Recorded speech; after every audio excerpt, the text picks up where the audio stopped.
Peter, I want to start with you. We talked a little bit about China right there with Aaron. You've said this crash has less to do with what's going on with stocks in Beijing and more to do with the Feds, in your words, propping up the U.S. economy.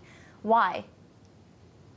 Well, first of all, let me update your viewers. Maybe Aaron hasn't checked her quotes, but the Dow finished down 200 points. It was up earlier this morning in a classic reversal Tuesday or turnaround Tuesday fake out. But this market closed on the lows, very weak. It's going to be a scary day going into tomorrow. Probably we're going to go back at a minimum, retest the lows from yesterday morning when the Dow opened down 1,000. But all this scapegoating about China, this is not about China. This problem is made in America. It's all about the Fed. The Fed inflated this bubble, and now they're threatening to prick it. Everybody expects the Fed to actually raise interest rates. I've been saying all along that it's been a bluff, that there's no way the Fed could raise rates, because if they did, we'd have another financial crisis, not just a recession and a bear market, but we would resume the financial crisis that they interrupted. This market is all about the Fed. That's the only thing that's been propping it up. And if the Fed takes away the 0% interest rates, this market's going to implode and we're right back in recession. That is the real story. And that is what is hurting markets around the world. It's the fear of higher interest rates. That's propping up the dollar. That's depressing emerging markets. That's depressing commodity prices. This is the problem. But nobody believes or realizes that the Fed is bluffing. Well, Mark, do you agree here that the problem is all with the Feds? Peter sounds pretty bleak, especially even going into tomorrow's market. What do you have to say? No, I don't think the Fed is the problem. The Fed should never be thinking about raising interest rates. The problem is kind of the opposite, I think, of what Peter sees. The problem is that this has been a very weak recovery for the United States. You know, we're about 8.5%. Our GDP is about 8.5% bigger than it was at the peak before the Great Recession, which is quite a long time ago, and very little growth.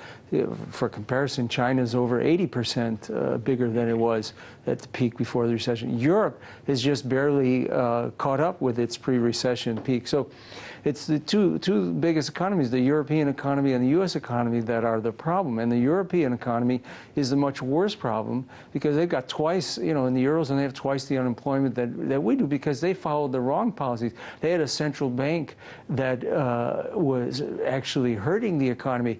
They didn't have a stimulus like we did. In fact, they did the opposite to the more vulnerable countries.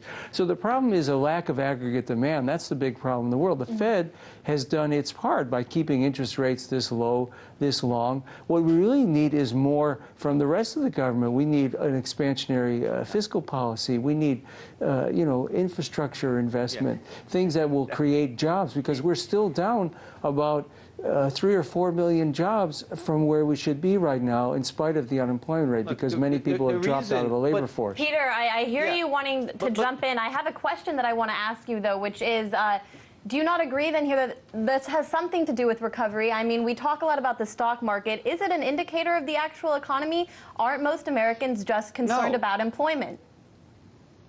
No. First of all, you know, the stock market is a bubble. The reason we haven't had a real recovery, the reason that the average American is worse off today than he is when the recovery began, is because the Fed hasn't allowed a recovery. This cheap money, quantitative easing, 0% interest rates, is interfering with that recovery. Real economic growth comes from savings, capital investment, underconsumption. None of that is happening. We're getting a bubble. The Fed is diverting resources from Main Street to Wall Street. The last thing we need is what the other gentleman just said. You know, our unemployment rate is actually much higher than the government claims, because we're not counting all the people that have left the labor force, all the people that are working part-time jobs who want to be working in full-time jobs. We're not going to turn that around until we turn the government around. That means we need a smaller government. We need higher interest rates. We need to have a real recession in order to have a real recovery. Now, I agree there are problems in Europe, but those problems are not caused by monetary policy being too tight or by government deficits being too small.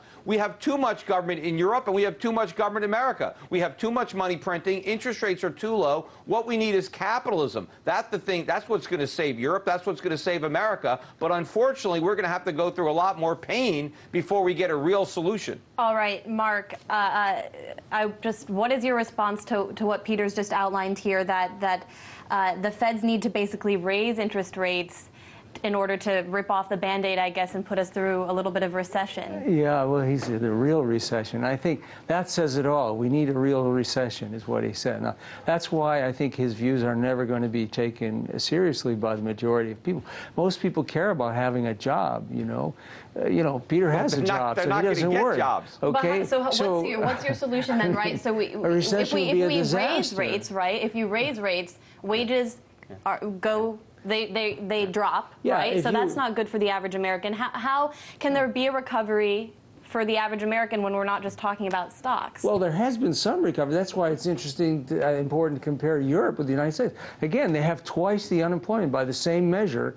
They have twice the unemployment that we do in the Eurozone. Okay, why is that? Because they made a real recession. They had a second recession for 2 years. They have after higher the first minimum one. wage laws. Can I finish? I don't remember interrupting you. Sorry.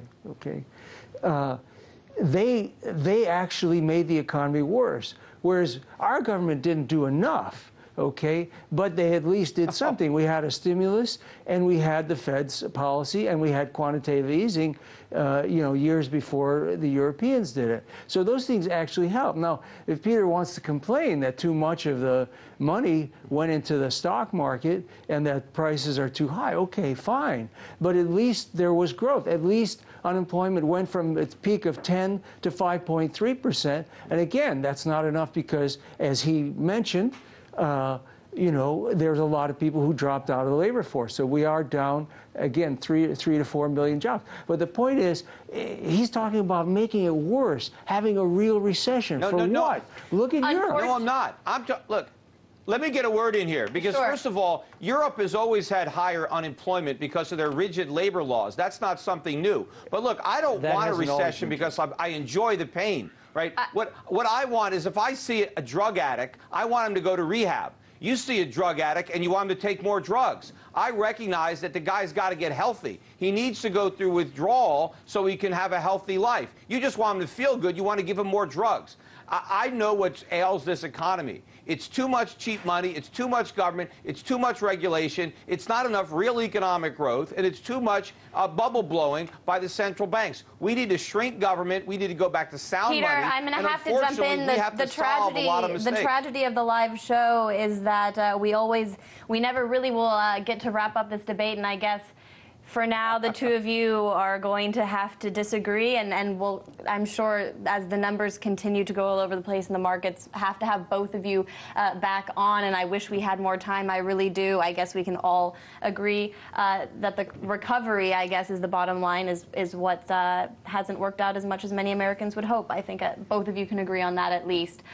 Mark Weisbrot, co-director of the Center for Economic and Policy Research, and Peter Schiff, the CEO of Euro-Pacific Capital. Thank you both.